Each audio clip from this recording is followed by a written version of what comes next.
sendo que cada um de nós temos regiões que nós somos mais conhecidos. Não existe esse candidato universal. Se nós sairmos com um candidato só, nós estamos fazendo o jogo do Lula. Ele vai explodir este candidato, tá certo? Você sabe que ele não tem limite com a máquina do governo de poder aí atropelar todas essas estruturas de quem quer que seja pré-candidato sozinho.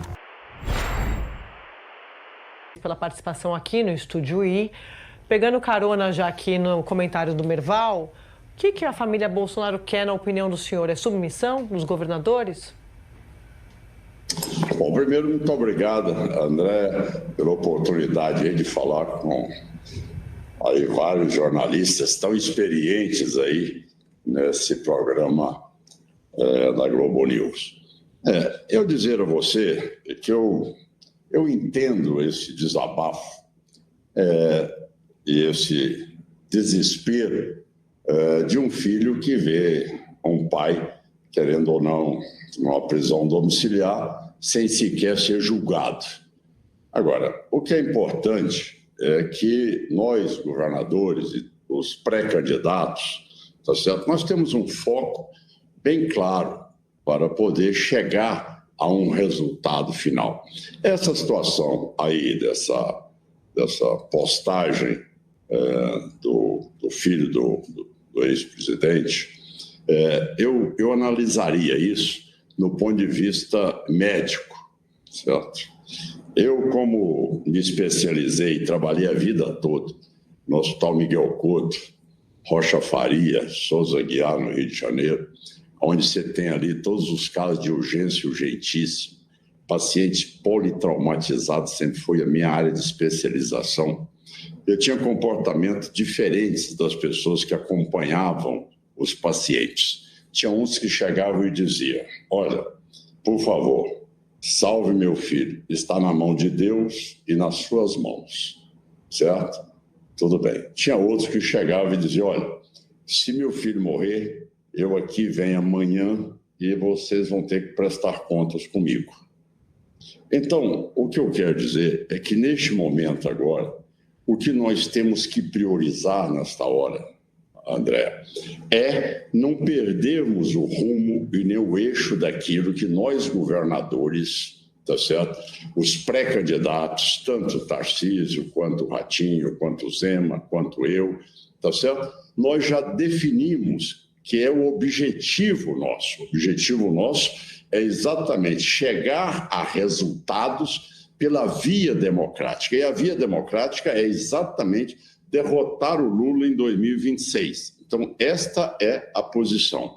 A partir daí, nós cumpriremos todos aqueles compromissos. Pelo menos da minha parte, eu me comprometi e dei até em primeira mão a você que, olha, se eu chegar ao governo como presidente da República, eu já terei passado pelas urnas, como tal, as urnas terão avalizado aquela proposta de anistia e, como tal, eu terei plenos poderes como presidente de anistiar todas as pessoas do 8 de janeiro, extensivo a todos eles, tá certo? E, com isso, pacificar o Brasil, começar a governar o Brasil com objetivos como eu governei o Estado de Goiás, pacificando, conversando com os poderes e tendo aquilo que a população espera de nós em termos de resultados. Então, é assim que eu enxergo. Eu não sou homem de trocar o acessório pelo principal. O principal é nós, governadores, que estamos hoje comprometidos de que aquele que chegar ao segundo turno terá o apoio dos demais. Agora, o Lula terá que enfrentar 4 ou 5 candidatos neste momento. No entanto, nós teremos apenas 21 dias no segundo turno, onde ele terá que enfrentar um candidato que terá o apoio dos demais. Então, mas e o a apoio? Nossa capacidade de vitória é grande. Mas o senhor está falando do apoio. Entendi que os governadores de direita, o senhor citou aí o senhor, Tarcísio, o governador Zema, o governador Ratinho Júnior. Mas e o apoio do ex-presidente Bolsonaro? Porque o que a família Bolsonaro diz é que eles querem alguém deles. Como é que fica para os governadores de direita? Mas, Sadir, veja, não tem nenhum impedimento a isso, tá certo? Tanto é que você vê e deve vir para o debate, não é? Aí foi colocado, se não me engano, ontem, o pastor Malafaia, que deverá ser candidato também. O jogo político é por aí, André. Você não tem reserva de mercado, não, só pode ser A, só pode ser B. Não, todos que quiserem se colocar no jogo devem se colocar. Esse é o jogo democrático. Quem mostrar mais competência e mais capacidade de voto, que deva chegar ao segundo turno. Então não tem problema. Não, mas minha pergunta é se os senhores vão sair sem o apoio do ex-presidente. Essa é a minha pergunta. Como? Se o ex-presidente Bolsonaro disser, o meu candidato é Flávio Bolsonaro, os senhores governadores vão sair mesmo assim? Mas está claro, isso não pode mais pairar nenhuma dúvida em relação a este assunto. Isso não existe, tá certo? Todos nós somos pré-candidatos, tá certo? Nenhum outro candidato neste momento vai criar uma situação de cancelamento de outras pré-candidaturas. Até porque a gente tem que respeitar o primeiro turno. Nunca vi você trabalhar primeiro turno para convergir todo mundo, sendo que cada um de nós temos regiões que nós somos mais conhecidos. Não existe esse candidato universal, tá certo? Então, por isso que é importante que a centro-direita tenha 3, 4 candidatos, ou como queira, ou 5 candidatos, e que no segundo turno possamos ter essa aglutinação de forças. É assim que se joga. Se nós sairmos com um candidato só, nós estamos fazendo o jogo do Lula. Ele vai explodir este candidato, tá certo? Você sabe que ele não tem limite com a máquina do governo de poder aí atropelar todas essas estruturas de quem quer que seja pré-candidato sozinho. Governador, o Merval Pereira aqui do Rio, eu queria um esclarecimento. Há uma diferença entre indulto e anistia. Se o senhor indultar o Bolsonaro, ele não vai deixar de ser inelegível pelo Tribunal Superior Eleitoral. Se houver anistia, ele está perfeitamente, liberado totalmente. Isso quer dizer que o futuro presidente da República, se for o senhor, por exemplo, pode indultar o Bolsonaro, mas garantir que ele não se candidatará na próxima eleição, que o senhor disputará pela reeleição, ou se anistiar, o senhor tem garantido que vai ter o Bolsonaro como seu oponente na próxima eleição. Como é que vai ser a escolha? Bom, Merval, muito obrigado. E você que é um grande analista do processo político eleitoral no Brasil e que sempre debateu, eu tive a oportunidade na época da reforma política, e você sempre é uma pessoa que mostra muito conhecimento nessa luta que eu acredito que nós avançaremos, mas vamos à sua resposta. Em primeiro lugar, é o seguinte, eu tenho declarado em todas as entrevistas que eu não sou um candidato à reeleição.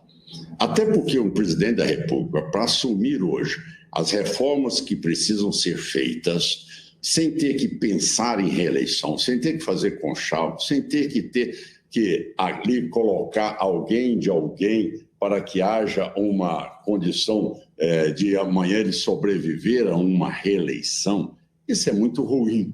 E você sabe que esta eleição no Brasil é uma eleição definidora de rumos, certo? Eu sou um homem que acompanhei muito bem a trajetória de Hugo Chávez e sei como é que as coisas vão caminhando para chegar o que chegou à Venezuela, certo? E sei muito bem que ou nós resgataremos aqui uma paz com respeito às instituições, mas também uma posição liberal de economia de mercado, defesa de direito de propriedade, ou senão nós estaremos aqui caminhando numa trajetória que não é nossa. Então, eu não serei candidato à reeleição, não serei. Eu serei candidato a uma eleição, candidato a presidente da República, com o compromisso de entregar o país em condições de equilíbrio fiscal, em condições de desenvolvimento, em capacidade de renda e de IDH para o meu país. É exatamente o que eu consigo fazer com um mandato. Qualquer outro que seja para a reeleição, ele já entrou negociando na composição de ministério. Então, isso não faz com que você resolva os problemas crônicos do Brasil. Então, você me fez a pergunta correta. Nós não temos que estar discutindo tititi, nós não temos que estar discutindo acessórios, assuntos acessórios. Nós temos que estar discutindo como nós vamos enfrentar e vamos resolver aquilo que a sociedade brasileira espera de um próximo presidente da República. Agora, vou anistiá-lo. Se ele amanhã, em 2030, resolver ser candidato a presidente da República, é a população que vai decidir. Isso aí é aquilo. Eu sempre, Merval, convivi bem com isso, tá certo? Olha, 24 anos no Congresso, já tive momentos de muita alegria, festejei com o painel nas vitórias que obtive e também já fiquei ali, tá certo? Tendo que engolir as derrotas que o painel me impôs. As eleições também. Tá certo? Eu tenho 8 mandatos, mas já sofri 2 derrotas. Então, eu não contesto. Me avisa, tá? Eu chamo urna, Merval, de Vossa Excelência. Governador? Para mim é Vossa Excelência. Governador, boa tarde. Bom tê-lo conosco aqui. Valdo Cruz. Governador, o senhor tem dito que o senhor vai ser candidato, mesmo que tenham outros candidatos da direita, né? E nós estamos vendo, neste momento, uma ação do filho do ex-presidente da República, Eduardo Bolsonaro, nos Estados Unidos, que está representando um tarifaço sobre o Brasil. E a avaliação de especialistas é que isso vai ter um desgaste para candidatos da direita em 2026, a não ser que esse candidato se coloque frontalmente contra uma interferência no comércio brasileiro da parte dos Estados Unidos. Como o senhor se posiciona nessa questão do tarifaço e como o senhor pretende abordar esse tema na eleição de 2026? Bom, eu já tratei do assunto bem direto. No dia que eu fui informado da possibilidade do tarifaço, eu estava no Japão, tá certo? Aí informando a tributação de 50%, principalmente na penalização de carne. Eu cancelei minha missão oficial e voltei para Goiás. Tá certo? A minha posição, Valdo, deixa bem marcado isso, eu já falei em vários lugares, é importante dizer, a minha posição é contrária ao tarifaço. Contrária ao tarifaço, tá certo? Eu não abro mão das minhas posições. Cabe a mim defender o emprego, cabe a mim defender o desenvolvimento da renda do meu estado de Goiás, cabe a mim defender as indústrias que estão instaladas no estado de Goiás, cabe a mim que tentei por várias vezes, em várias tentativas, em várias audiências por videoconferência, com o Gabriel Escobar, representante da Embaixada Americana. Tive a oportunidade de falar com ele 4 vezes, tá certo? Na tentativa de mostrar a ele, olha, essa decisão do Lula ficar provocando o presidente Trump, isso é um problema dele, ele é discípulo do Hugo Chávez, é o mesmo que o Hugo Chávez fez, eu me lembro bem do Hugo Chávez, chamando nós, os americanos de imperialistas e tudo e tal. Eu me lembro bem daquela trajetória, eu estava exatamente no Congresso Nacional. Então, o que eu quero dizer a você é que a minha posição é contrária. O que eu trabalhei e que continuarei trabalhando é para que nós possamos mostrar que essa posição aí não pode nivelar todos os governadores, porque nós não temos nada a ver com essa política do Lula. O que nós queremos é mercado, é abrir mercado. Nós não queremos enfrentamento com os Estados Unidos, nós não queremos enfrentamento com a China, nós não queremos enfrentamento com a União Europeia, é pacificação de mercado. Política nós resolvemos aqui em casa.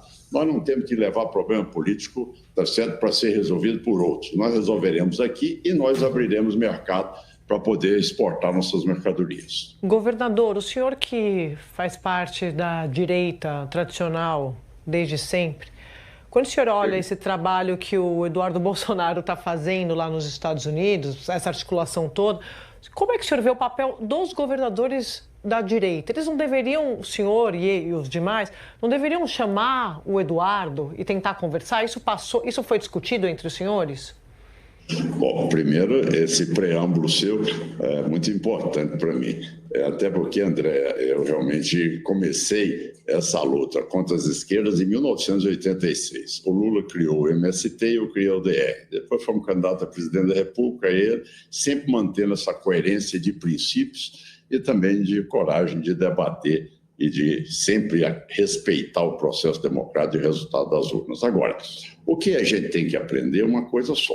Um presidente da República, ele tem 513 deputados federais e 81 senadores. Você já imaginou se cada deputado amanhã, um vai para a Ásia, o outro vai para a Europa, o outro vai para os Estados Unidos, o outro vai para a Oceania. E, de repente, aí cada deputado vai pautar um presidente da República. É uma coisa que você há de convir, que você também não pode superestimar a certa capacidade do parlamentar no momento em que enfrenta uma máquina de governo Itamaraty e toda essa posição, se também do lado do presidente da República não tivesse interesse no acirramento. Porque você sabe muito bem, o Lula perdeu as bandeiras todas, né? Ele estava nocauteado. De repente foi esse assunto que fez com que ele voltasse a ter agora a perspectiva de ser competitivo. Então vamos ser realistas, nós que conhecemos bem a política e que convivemos com ela há muitos anos, tá certo? Vamos deixar claro que o que existe nesse processo todo aí é o Lula alimentar esse processo até a um grau de total irresponsabilidade com o que vai acontecer com o mercado brasileiro. Eu não vejo nenhuma dificuldade em eu sentar. Eu posso não ser simpático ao Putin, mas eu posso sentar com ele, posso sentar com o presidente da China, qual é o problema? Certo? Eu não vejo nenhuma dificuldade nisso. Não vejo essa importância de um deputado amanhã no meu mandato estar numa região do mundo contestando um governo, sendo que eu tenho argumentos para mostrar minha capacidade de superar todas essas colocações que são feitas. Governador, muito obrigada pela participação mais uma vez aqui no estúdio e um abraço, até a próxima. Obrigado, Sadia, obrigado aos demais aí, muito agradecido pelo espaço.